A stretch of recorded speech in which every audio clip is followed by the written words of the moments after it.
ನಮಸ್ಕಾರ ವೀಕ್ಷಕರೇ, ಡೆಮೋಕ್ರಸಿ ಹೆಲ್ತ್ಗೆ ಸ್ವಾಗತ. ಉಪ್ಪಿಗಿಂತ ರುಚಿ ಬೇರೆ ಇಲ್ಲ ಎನ್ನುವ ಮಾತಿದೆ.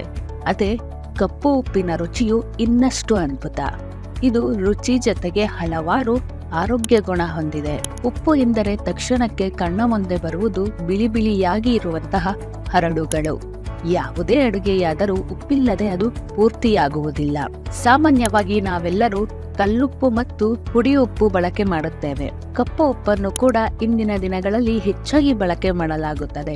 ಹಿಂದಿನಿಂದಲೂ ಭಾರತೀಯರು ಇದನ್ನು ಬಳಸಿಕೊಂಡು ಬರುತ್ತಿದ್ದಾರೆ ಮತ್ತು ಇದರಲ್ಲಿ ಔಷಧೀಯ ಗುಣಗಳು ಇವೆ ಮತ್ತು ಆಯುರ್ವೇದದ ಪ್ರಕಾರ ಇದು ಹಲವಾರು ಚಿಕಿತ್ಸಾ ಗುಣ ಹೊಂದಿದೆ. ಹೊಟ್ಟೆ ಮತ್ತು ಜೀರ್ಣಕ್ರಿಯೆಗೆ ಸಂಬಂಧಿಸಿದಂತಹ ಹಲವಾರು ಸಮಸ್ಯೆಗಳನ್ನು ಕಪ್ಪು ಉಪ್ಪು ಬಳಸಿಕೊಂಡು ನಿವಾರಣೆ ಮಾಡಬಹುದು. ಕಪ್ಪು ಉಪ್ಪಿನಲ್ಲಿ ಖನಿಜಾಂಶಗಳು ಮತ್ತು ವಿಟಮಿನ್ಗಳು ಅಗಾಧ ಪ್ರಮಾಣದಲ್ಲಿದೆ. ನಿಯಮಿತವಾಗಿ ಕಪ್ಪು ಉಪ್ಪು ಬಳಸಿಕೊಂಡರೆ ಆಗ ಖಂಡಿತವಾಗಿಯೂ ಇದರ ಆರೋಗ್ಯ ಲಾಭಗಳು ದೇಹಕ್ಕೆ ಲಭ್ಯವಾಗುವುದು. ಇದು ಕರುಳಿನ ಕ್ರಿಯೆ ಮತ್ತು ತೂಕ ಇಳಿಸಿಕೊಳ್ಳಲು ಕೂಡ ಪರಿಣಾಮಕಾರಿಯಾಗಿರುವುದು. ಕಪ್ಪು ಉಪ್ಪನ್ನು ಹಿಮಾಲಯನ್ ಕಪ್ಪು ಉಪ್ಪು ಎಂದು ಕೂಡ ಕರೆಯುವರು. ಇದು ಭಾರತದಲ್ಲಿ ಸುಲಭವಾಗಿ ಸಿಗುವುದು ಮತ್ತು ಇದರ ರುಚಿಯು ತುಂಬಾ ವೈವಿಧ್ಯಮಯವಾಗಿರುವುದು. ಕಪ್ಪು ಉಪ್ಪನ್ನು ಹೆಚ್ಚಾಗಿ ಸಲಾಡ್ ಮತ್ತು ಪಾಸ್ತಾಗೆ ಅಲಂಕಾರ ಮಾಡಲು ಬಳಸಲಾಗುತ್ತದೆ. ಹಿಮಾಲಯನ್ ಶ್ರೇಣಿಯಲ್ಲಿ ಸಿಗುವಂತಹ ಕಪ್ಪು ಉಪ್ಪು ಇದು ಭಾರತದೆಲ್ಲೆಡೆ ತುಂಬಾ ಜನಪ್ರಿಯವಾಗಿದೆ. ಕಪ್ಪು ಉಪ್ಪಿನಲ್ಲಿ ಕಬ್ಬಿನಾಂಶ, ಪೊಟ್ಯಾಷಿಯಂ ಮತ್ತು ಇತರ ಹಲವು ರೀತಿಯ ಖನಿಜಾಂಶಗಳು ಇವೆ.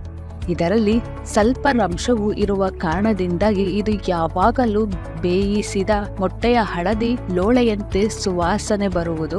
ಕಪ್ಪು ಉಪ್ಪಿನಿಂದ ಸಿಗುವಂತಹ ಆರೋಗ್ಯ ಲಾಭಗಳ ಪಟ್ಟಿ ನಿಮ್ಮ ಮುಂದೆ. ಹೊಟ್ಟೆ ಉಬ್ಬರ ಮತ್ತು ಅಸಿಡಿಟಿ ನಿವಾರಿಸುವುದು. ಆಯುರ್ವೇದಿಕ್ ಔಷಧಿಗಳಲ್ಲಿ ಕಪ್ಪು ಉಪ್ಪನ್ನು ಹೆಚ್ಚಾಗಿ ಬಳಸಿಕೊಳ್ಳಲಾಗುತ್ತದೆ. ಚೂರ್ಣ ಮತ್ತು ಜೀರ್ಣಕ್ರಿಯೆ ಮಾತ್ರೆಗಳಿಗೆ ಇದರ ಬಳಕೆ ಮಾಡುವರು. ಕಪ್ಪು ಉಪ್ಪಿನಲ್ಲಿ ಇರುವಂತಹ ಕ್ಷಾರಿಕ ಗುಣವು ಹೊಟ್ಟೆಯ ಸಮಸ್ಯೆ ನಿವಾರಣೆ ಮಾಡುವುದು. ಇದು ಹೊಟ್ಟೆ ಉಬ್ಬರ ಮತ್ತು ಮಲಬದ್ಧತೆಗೆ ಅವಕಾಶವೇ ನೀಡದು. ಹೊಟ್ಟೆಗೆ ಸಂಬಂಧಿಸಿದ ಹಲವಾರು ಸಮಸ್ಯೆಗಳನ್ನು ಇದು ನಿವಾರಣೆ ಮಾಡುವುದು ಮತ್ತು ಆಮ್ಲೀಯ ಹಿಮ್ಮುಖ ಹರಿವನ್ನು ಇದು ಕಡಿಮೆ ಮಾಡುವುದು. ಇದರಲ್ಲಿ ಸೋಡಿಯಂ ಕ್ಲೋರೈಡ್, ಸಲ್ಫೇಟ್, ಕಬ್ಬಿನಾಂಶ, ಮ್ಯಾಂಗನೀಸ್, ಫೆರಿಕ್ ಆಕ್ಸೈಡ್ ಇದ್ದು ವಾಯುವನ್ನು ದೂರವಿಡುವುದು. ಹೊಟ್ಟೆ ಭಾರವಾಗುವ ಅಥವಾ ಎಣ್ಣೆಯುಕ್ತ ಆಹಾರ ಸೇವನೆ ಬಳಿಕ ನೀವು ಅರ್ಧ ಚಮಚ ಉಪ್ಪು, ಅರ್ಧ ಚಮಚ ಕಪ್ಪು ಉಪ್ಪನ್ನು ನೀರಿಗೆ ಹಾಕಿ ಕುಡಿಯಿರಿ. ಇದು ಜೀರ್ಣಕ್ರಿಯೆಗೆ ಸಹಕಾರಿ. ಸ್ನಾಯು ಸೆಳೆತ ತಡೆಯುವುದು. ಪೊಟ್ಯಾಷಿಯಂ ಅಧಿಕವಾಗಿ ಇರುವಂತಹ ಕಪ್ಪು ಉಪ್ಪು ಸ್ನಾಯುಗಳು ಸರಿಯಾದ ರೀತಿಯಲ್ಲಿ ಕಾರ್ಯನಿರ್ವಹಿಸುವಂತೆ ಮಾಡುವುದು ಮತ್ತು ಸ್ನಾಯು ಸೆಳೆತ ಮತ್ತು ನೋವನ್ನು ಕಡಿಮೆ ಮಾಡುವುದು. ಕಪ್ಪು ಉಪ್ಪಿನ ಮತ್ತೊಂದು ಲಾಭವೆಂದರೆ ಅದು ನಮ್ಮ ಆಹಾರದಲ್ಲಿ ಇರುವಂತಹ ಪ್ರಮುಖ ಖನಿಜಾಂಶಗಳನ್ನು ಹೀರಿಕೊಂಡು ದೇಹಕ್ಕೆ ನೀಡುವುದು. ಬಿಳಿ ಉಪ್ಪಿನ ಬದಲಿಗೆ ಕಪ್ಪು ಉಪ್ಪು ಬಳಸಿಕೊಂಡು ಅದರ ಲಾಭ ಪಡೆಯಿರಿ ಮತ್ತು ಸ್ನಾಯು ಸೆಳೆತ ದೂರವಿಡಿ. ಮಧುಮೇಹ ನಿಯಂತ್ರಣದಲ್ಲಿಡುವುದು. ಮಧುಮೇಹದ ಅಪಾಯವಿದ್ದರೆ ಅಥವಾ ಕಾರಣಗಳು ಇದ್ದರೆ ಆಗ ನೀವು ನಿಯಮಿತವಾಗಿ ಬಳಸುವ ಉಪ್ಪಿನ ಬದಲು ಕಪ್ಪು ಉಪ್ಪು ಬಳಸಿಕೊಳ್ಳಿ. ಇದು ದೇಹದಲ್ಲಿ ಸಕ್ಕರೆ ಮಟ್ಟವನ್ನು ಪರಿಣಾಮಕಾರಿಯಾಗಿ ನಿಯಂತ್ರಣದಲ್ಲಿ ಇಡುವುದು. ಕಪ್ಪು ಉಪ್ಪು ಮಧುಮೇಹಿಗಳಿಗೆ ಒಂದು ವರವೆಂದರೂ ತಪ್ಪಾಗದು. ಪ್ರತಿದಿನ ಬೆಳಗ್ಗೆ 1 ಲೋಟ ನೀರಿಗೆ ಕಪ್ಪು ಉಪ್ಪು ಹಾಕಿಕೊಂಡು ಕುಡಿಯಿರಿ. ಇದು ದೇಹದಲ್ಲಿರುವ ವಿಷಕಾರಿ ಅಂಶಗಳನ್ನು ಹೊರಗೆ ಹಾಕುವುದು ಮತ್ತು ರೋಗಗಳನ್ನು ದೂರವಿಡುವುದು. ರಕ್ತ ಸಂಚಾರವನ್ನು ಉತ್ತೇಜಿಸುವುದು. ಕಪ್ಪು ಉಪ್ಪನ್ನು ಬಳಕೆ ಮಾಡಿದರೆ ಅದು ದೇಹದಲ್ಲಿ ರಕ್ತ ಸಂಚಾರವನ್ನು ಉತ್ತೇಜಿಸುವುದು.